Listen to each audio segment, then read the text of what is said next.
terms of, the 5 things that we've learnt this transfer window, I think number one, and really is number one, is that player power is more evident now than ever. Yes. I've never not seen a summer where so many players have managed to strong arm these huge £billion generating clubs. Like Newcastle generates millions and millions a year as like an entity. Newcastle is huge. And Isak was able to stand there and go, no, that wasn't happening even 5 years ago, pre-COVID. I can't really think of things going on like that, and the number of times it happened. Things like Victor Gyökeres, right? That whole thing I thought was going to be the messiest thing of the window, because as a United fan I was just following it because we were very linked with him, but obviously he wanted to go to Arsenal, and there was a whole United Champions League, no Champions League, and then there being reports from, I remember as early as when we first signed Amorim back in November, I remember seeing the first reports about the gentleman's agreement, where it was like United will be able to sign him for 55 million in 2025, and Amorim already wants him and he wants to bring him in, blah blah blah. So that's been happening for ages, that gentleman's agreement, and then it came out suddenly it was that was with the previous sporting director, the guy Hugo Vignal, whatever his name. He's under like Amanda Staveley and all that lot, isn't it? Yeah, and then the new president ripped it up, and I was like, ooh, okay, well that's a bit messy. Then that ended up getting concluded after, I think, did Gyökeres go, like he forego or went about 2 million quid in wages or something like that. And then the Isak thing came out, and then for me it's the Wissa one, where there was nothing on Wissa.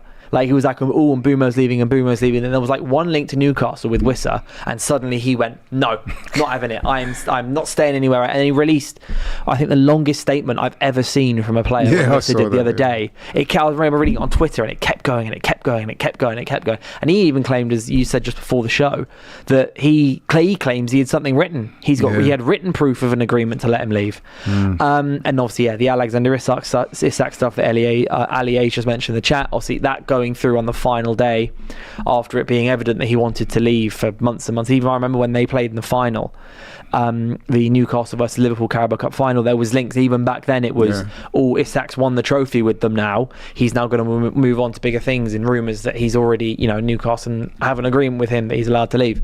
But do you think that as you've mentioned, you've watched a lot of football and been through a lot in football, this is the most you've ever seen player power work in a transfer window? 100%. I mean, the players, we got to be honest, initially when we started hearing about Isak and Wissa and the likes, we thought, these guys are being ridiculous. They need to be taught a lesson, and in many ways I hope they don't get their moves, so that it shows that the clubs, there's still retain like the power. But we've got to be honest, man, these guys have behaved what many people would perceive as being less than professional, to say the least.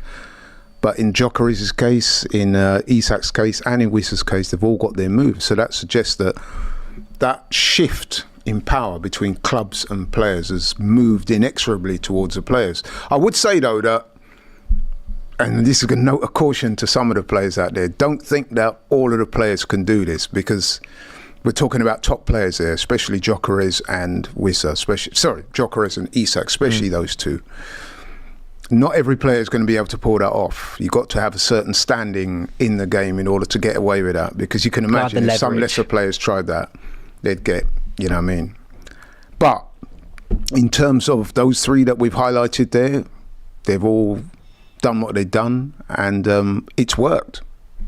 Yeah, there's been, in the last, I'd say, especially in the last couple of days, with the Mark Gay stuff, with the Wissa and Isak stuff, there's been the phrase being thrown around a lot of "nice guys finish last," which is a phrase everyone knows. Obviously, it's not necessarily a phrase in football terms.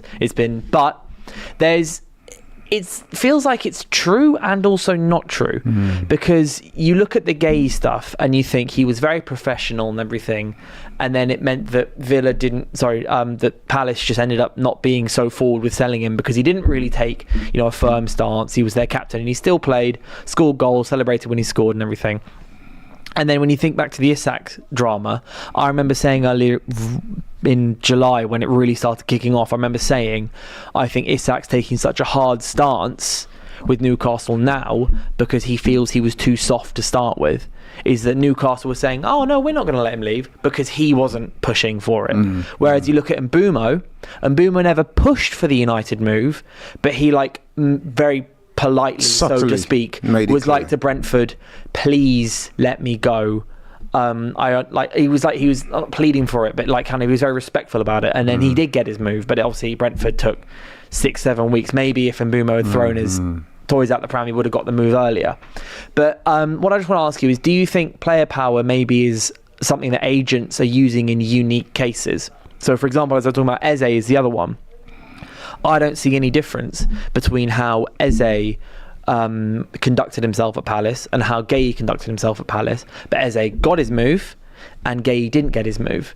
So is it just a case of maybe Eze didn't have to apply as much pressure, but then Gueye maybe should have? Or maybe it's just like a tactic that's starting to be used by agents now, and maybe you take it like player power is a big thing on a case-by-case basis, when other times maybe you don't need the, so to speak, player power? Yeah, that's a very good question. And what I would say straight away is obviously circumstances dictate. I mean, there are nuances to everybody's case. So in the case of Eze, you're right, he didn't have to do too much shoving. But I think with Gueye's as well, it is slightly nuanced, because from what I understand, and correct me if I'm wrong, it would appear that he was going to get the move, but then at the last minute, the manager, Olivier Glasner, now you can correct me if I'm wrong on this, he apparently went to, what's the guy's name? Steve Parish, and said, look, if you sanction this, I'm out, I'm leaving. And at that point, Steve Parish and the hierarchy at Palace thought, you know what, we need to stop this, because from what I'm hearing, they were on board with letting Gueye go, weren't they? Well, I think Parish was on board with letting him go. But Glasner literally approached him a day or so before the transfer window and said, look, if you allow this to happen, I'm out there, because we've lost Eze. I'm not going to let you I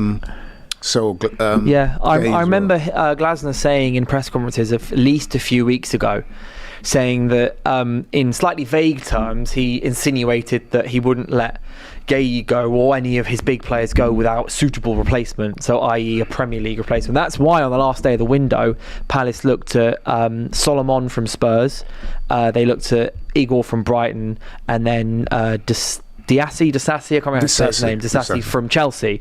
3 Premier League players. Disaster, as he's commonly known. Who knows?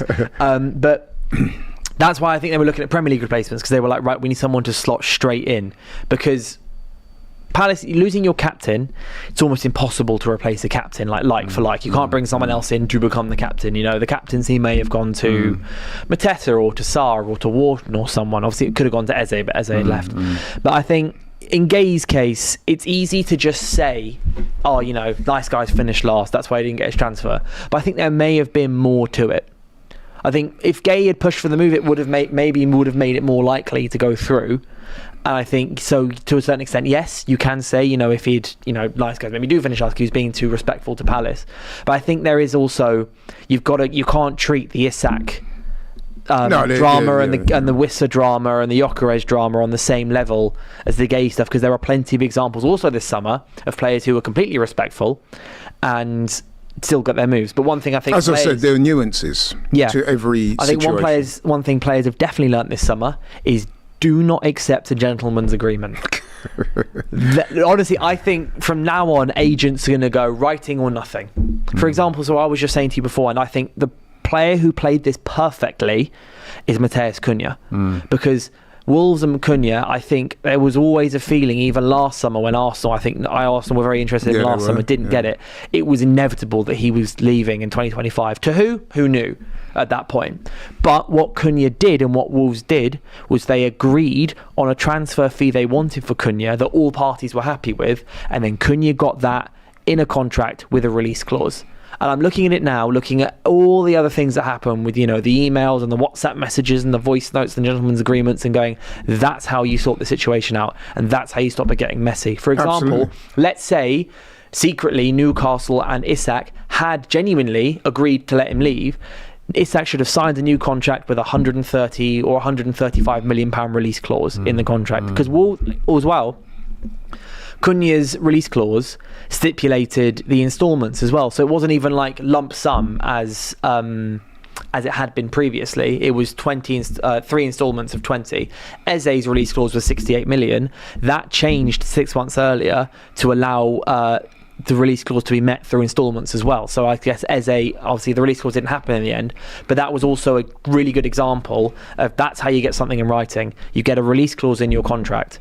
You say, give me a new contract, but don't increase my wages or anything. Just put a release clause in there, so any club who does want to knows that's how much you pay. You are guaranteed to get the amount that you say you're happy with, and then all parties can move on. And also it means Wolves from day one knew that they were getting 62.5 million from somewhere, which allows them to plan their window so much better, which leads to just every party is much happier, and you don't end up with a deadline day mess. You're very right in that. I mean, in any level of business, you have to get things in writing, and we're not talking about WhatsApp messages or emails. It has to be contractually obvious so that it's legally binding. However, I can see a situation moving forward whereby a lot of players are going to want to insert such a clause in their contract. But guess what the clubs are going to do? They will say, okay, but then we'll add a little caveat subject to us finding a suitable replacement.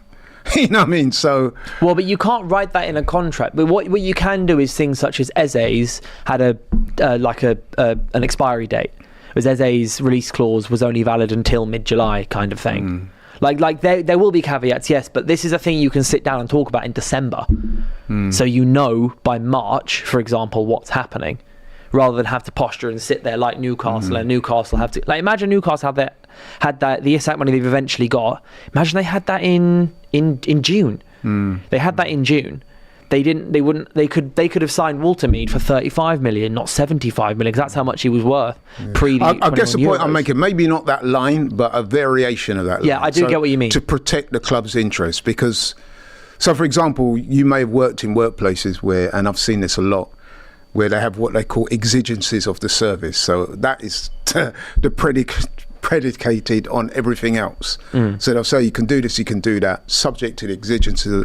You see it with like annual leave. So you'll say you will get X amount of leave from your job, and then in the smaller detail it'll say subject to the exigencies of the service, which basically means that you can have your 3 weeks off holiday. However, if something happens to the company in that time that you wanted your time off, they can point to that and say, well, look, the exigencies of we can't operate if we have X amount of people take a leave at the same time. So I'm sorry. You know what I mean? So yeah, I guess that's what the clubs will do to protect themselves. But yeah, you're absolutely right. Going forward, I can see that is going to be what Cunha did there. I mean, I'm sure there are a lot of players doing it already, but even more so now, because like you said, in the terms of in relation to Wissa and Isak in particular, this so-called I was promised, I've said it many times before, a promise is a comfort to a fool. You need something in writing, and when I say in writing, as I said before, I'm not talking about WhatsApp messages, notes scribbled on a bit of paper,